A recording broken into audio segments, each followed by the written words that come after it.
Buenas noches. Em, Quisiera comenzar por presentarme. Mi nombre es Edwin Alexander Perea. Curso la materia de política económica y macrofiscal para optar al título de magíster en Derecho Tributario. En este momento voy a hacer una breve mención acerca de las medidas cautelares de conformidad a la unidad 3 de la materia anteriormente señalada, en la cual, como les dije anteriormente, vamos a tratar sobre las medidas cautelares de corte tributario según la legislación venezolana. A manera de introducción, sería bueno acotar que las medidas cautelares fueron introducidas a partir del Código Orgánico Tributario de 1982. Y pues ellas fueron introducidas en el ordenamiento jurídico venezolano como una medida que utiliza la administración tributaria a los fines de lograr el aseguramiento del crédito tributario, por cuanto existe un riesgo de frustración del cobro del mismo, y en los cuales la administración tributaria dispone de los medios de tutela a los fines de que este cobro de este crédito tributario no quede irrisorio. Desde el año 2014 se modifica la competencia con respecto de los tribunales tributarios para conocer de las medidas cautelares, otorgándole esta facultad a la administración tributaria. Existen algunos especialistas en la materia en los cuales consideran que se está violentando el principio de separación de las competencias tanto de la administración tributaria como del código orgánico de los tribunales competentes en materia contenciosa tributaria, por cuanto consideran que la ejecución de las medidas tienen que ser de exclusiva competencia de los tribunales competentes, y que por lo cual se rompe el equilibrio jurídico tributario por cuanto la administración actúa como juez y parte. Es un criterio a tomar en consideración por cuanto efectivamente el deber ser significa de que un órgano imparcial sea el que determine esta medida cautelar como tal. Sin embargo, la administración tributaria, a similitud de legislaciones de otros países, considera que tiene la competencia para ejecutar estas medidas cautelares. Resulta importante también señalar que el actual Código Orgánico Tributario, promulgado en enero del año 2020, establece en el artículo 239 cuáles son estas medidas cautelares, a saber son el embargo preventivo, la retención de bienes muebles, la prohibición de enajenar y gravar bienes inmuebles, la suspensión de devoluciones tributarias, es decir, que al ejecutarse esta medida, la persona sobre la cual pesa esta medida cautelar, la administración tributaria le pudiera suspender, un ejemplo, los créditos de IVA. En quinto lugar, la suspensión del disfrute de incentivos fiscales otorgados. Y existen los dos últimos aspectos del artículo 239, en la cual establece medidas que no estaban señaladas en el anterior Código Tributario del 2014. Tales cuales son la provisión general de movimientos de cuentas bancarias, y asimismo en la cual se refiere que cualquier otra que el criterio de la administración tributaria asegure el cobre de estas obligaciones tributarias. Es lo que, de conformidad con el Código de Procedimientos Civiles, es lo que se denomina como medidas innominadas, ¿ok? La cual la administración tributaria puede considerar cualquier medida que no esté reflejada en la norma a los fines de asegurar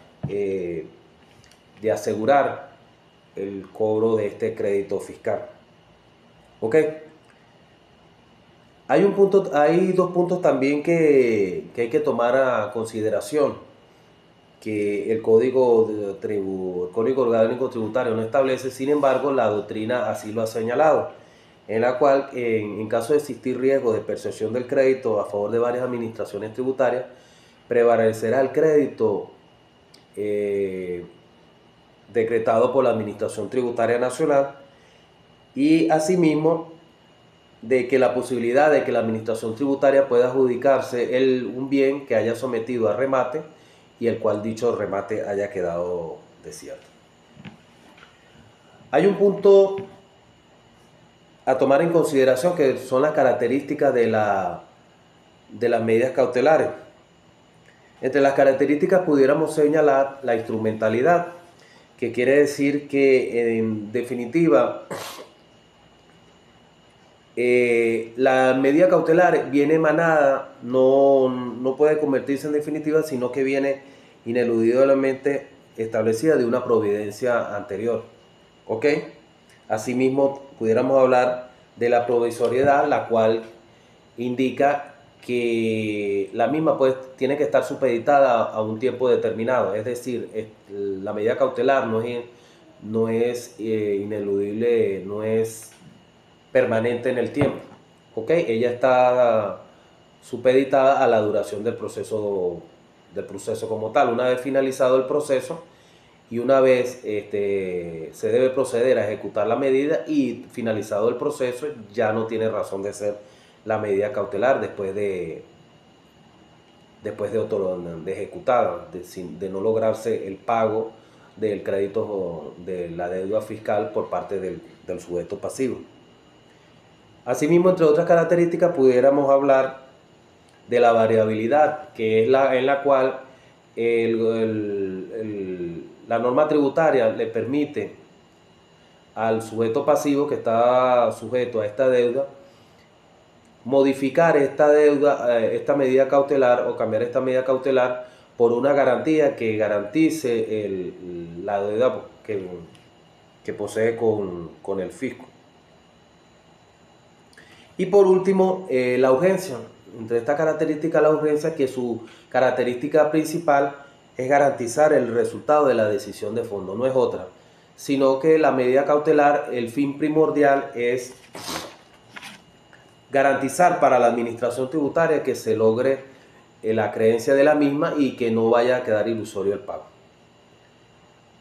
Otro punto a tomar en consideración de las medidas cautelares es lo que se denomina como requisito de fundabilidad, que como primer punto a tratar tiene que ver con la verosimilitud, que está basado en el principio del fonus bono iuris o el olor a buen derecho, lo que es en el argot jurídico es el aroma a la buena manera de quien lo solicite, y de la presunción de que la sentencia definitiva puede ser favorable a quien lo solicita. Debe existir un argumento de hecho, un argumento contundente en la cual la persona que va, o el ente, en este caso la administración que va a otorgar la medida cautelar, va a acordar la medida cautelar, debe existir una presunción que efectivamente la sentencia definitiva pudiera ser favorable a la administración tributaria. Asimismo debe cumplirse toda la norma del buen derecho. Quiere decir de que debe cumplirse con los fundamentos legales, con los fundamentos de normas para acordarse la misma. El segundo requisito de fundabilidad es lo que se denomina como el peligro en la demora, lo que es basado en el principio del periculum in mora. ¿Qué quiere decir esto? De que la medida cautelar debe ser acordada cuando existe un peligro que es de mantenerse la situación de hecho o de derecho, su ejecución sea ineficaz o imposible. ¿Qué quiere decir esto? Que si el deudor presenta una deuda con la administración tributaria debe considerar que de mantenerse esta situación, una vez que se ejecute el fallo, pudiera quedar ilusorio, razón por la cual es necesaria la ejecución de la medida cautelar para garantizar la recuperación de los créditos fiscales. Y por otra parte, en los requisitos de fundabilidad está denominado la contracautela o el periculum in damne, que quiere decir que el acordamiento de esta medida cautelar no debería causar una lesión irreparable para la víctima. En este caso, no se pudiera acordar una medida en la cual imposibilite la libertad económica del contribuyente, lo cual sea imposibilitado de cancelar o de consignar una fianza a los fines de levantar la medida cautelar. En el último punto, el periculum indamni llama poderosamente la atención por cuanto en el numeral 6 del artículo 239 del Código Orgánico Tributario existe la provisión general de movimiento de cuentas bancarias. Hay criterios, yo comparto el mismo, en el cual pudiéramos considerar que esto violentaría el periculum indamni, porque al momento de existir el congelamiento de todas las cuentas bancarias, pudiera causársele una lesión absolutamente gravosa para el sujeto pasivo, por cuanto tendría limitado su acceso al sistema financiero, y razón por la cual influiría en el pago de proveedores, pago de deudas salariales, en fin. Debe tomarse en consideración el periculum indamni a la hora de existir una prohibición de cuentas bancarias. Yo soy del criterio de que se pudiera haber una prohibición de cuentas, pero una o dos cuentas, no la totalidad, porque sería vulnerar la sostenibilidad económica de la empresa. Hay otras consideraciones a tomar en cuenta en las medidas cautelares, en la cual el artículo 72 del Código Orgánico Tributario, pudiéramos mencionar, de que se puede levantar la medida cautelar mediante la consignación de una garantía a satisfacción de la administración. ¿Qué quiere decir esto?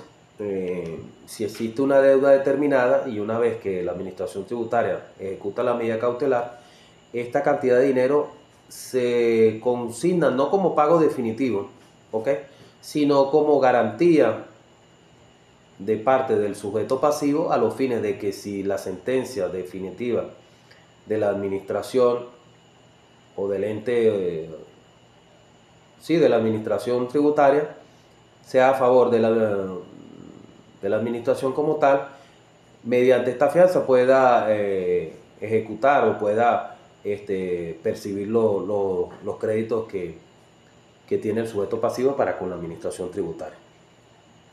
Hay otro punto también a tomar en consideración en cuanto al levantamiento de la medida, en la cual no se acepta el fraccionamiento de pago.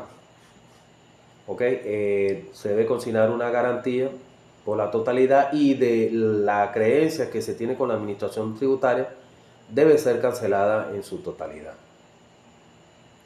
Otro punto con respecto a las medidas innominadas de conformidad con el artículo 239, el último numeral. Las medidas innominadas deben de aplicarse de conformidad con el Código de Procedimiento Civil en el artículo 585 y 588. Del punto de vista tributario no existe una ley procesal que rija la materia, a diferencia del procedimiento civil, el procedimiento laboral, el procedimiento penal, razón por la cual las disposiciones que no estén contenidas en el Código Orgánico Tributario, que es el fundamento legal que rige nuestra materia, deben de aplicarse supletoriamente lo indicado en el Código de Procedimiento Civil en cuanto a las medidas innominadas como tal, y todo lo que tenga que ver que no esté señalado taxativamente en el Código Tributario. A manera de conclusión, pues pudiéramos afirmar que, las medidas cautelares son medidas acordadas por la administración tributaria cuando existe un riesgo de que estos créditos queden ilusorios, el pago del mismo, y cuando veamos que cuando exista la percepción de riesgo del aseguramiento de estos créditos tributarios.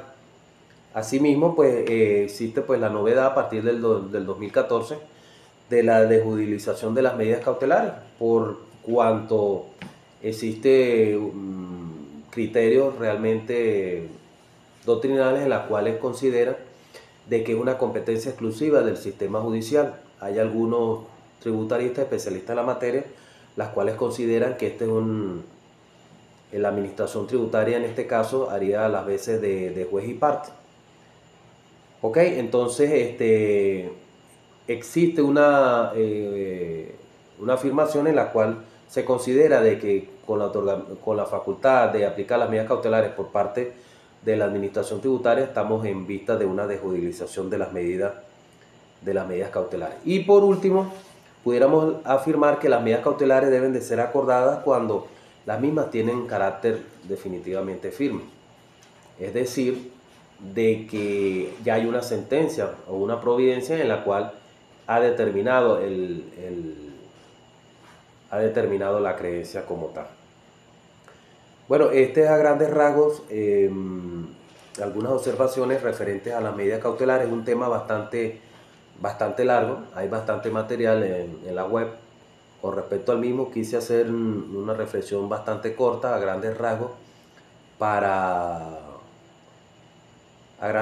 y explicar pues, las características y los fundamentos principales de las medidas cautelares en el procedimiento tributario.